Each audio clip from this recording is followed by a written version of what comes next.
Votre vendredi après-midi, c'est cool. Cool Afternoon avec Richard Bridget sur Radio Flamme. Radio Flamme 90.6 FM. Radioflamme.fr. Bonjour Aline Brocker. Je viens d'assister à une petite expérience tout à fait cocooning de votre spectacle en préparation qui s'appelle Peur. Mais qu'est-ce que c'est exactement? Quel est l'effet que vous cherchez à produire auprès des spectateurs? On cherche à questionner les codes du théâtre pour rendre quelque part le théâtre un peu plus accessible à tous. On se rend compte qu'on vit dans une société où finalement c'est un public très conditionné qui va au théâtre, qui a ses codes, sa grille de lecture. Et nous, en tant qu'artistes, ça nous inspire beaucoup de repenser ces codes, les déconstruire, penser aussi au travers d'un filtre d'un public peut-être plus novice ou non habitué, et de réussir à mélanger ce public-là au travers d'une expérience nouvelle. Vous êtes combien de comédiens, acrobates sur scène pour ce spectacle?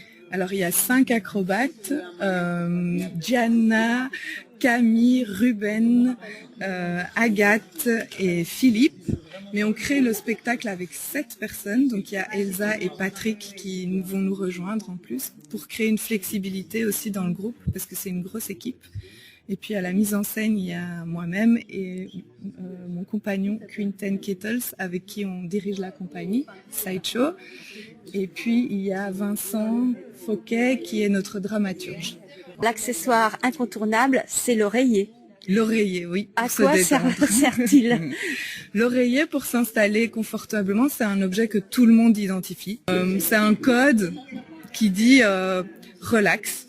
Et du coup, on s'est dit, créons un espace dans lequel cet objet-là amène la détente et l'envie de regarder autrement, du coup, et de s'installer un peu confortablement. L'espace est aussi circulaire, donc le public est tout autour de la scène, avec des grands rideaux voilages blancs qui mettent les gens un peu dans un espace neutre aussi, qui enlève tous les parasites qu'on peut avoir souvent, surtout après une journée de travail où on est chargé de plein de choses.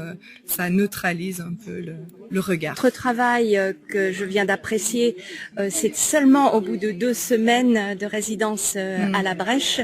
Vous allez repartir en Belgique pour peaufiner le spectacle? Oui, on quitte demain, on rentre tous vers nos routes respectives, mais on se retrouve déjà dans 2 semaines pour poursuivre ce travail. Et la première de ce spectacle est dans 1 an. Et donc entre maintenant et la première en mai 2023, on a au moins une 20aine de semaines de résidence encore. Donc on va pouvoir aller vraiment travailler en profondeur. Pour votre compagnie, c'est le premier spectacle que vous écrivez, mais vous avez une grosse expérience quand même encore en termes de spectacle. En fait, ce spectacle, c'est le 3e volet d'une trilogie qu'on a commencé il y a 10 ans. C'est la trilogie de l'imaginaire. Donc c'est vraiment une trilogie où on se pose la question de comment partager son imaginaire avec l'autre. Après, on a fait aussi beaucoup d'autres choses. Ça, c'est nos spectacles à nous, mais on travaille avec beaucoup d'autres compagnies. Moi, en tant que scénographe ou costumière, donc on est très multiples en fait. Mais avec notre compagnie, c'est le 3e spectacle. Et puis on a des formes un peu plus expérimentales qui sont plus performatives. Mais c'est toujours avec des artistes de cirque. J'ai envie de vous dire, Aline, bonne nuit. Merci. Bonne suite de spectacle, c'est vraiment quelque chose d'intéressant et j'ai vraiment apprécié, comme d'ailleurs les spectateurs qui étaient là ce soir. Merci beaucoup d'être venu. Merci beaucoup. Merci Aline. Radio Flamme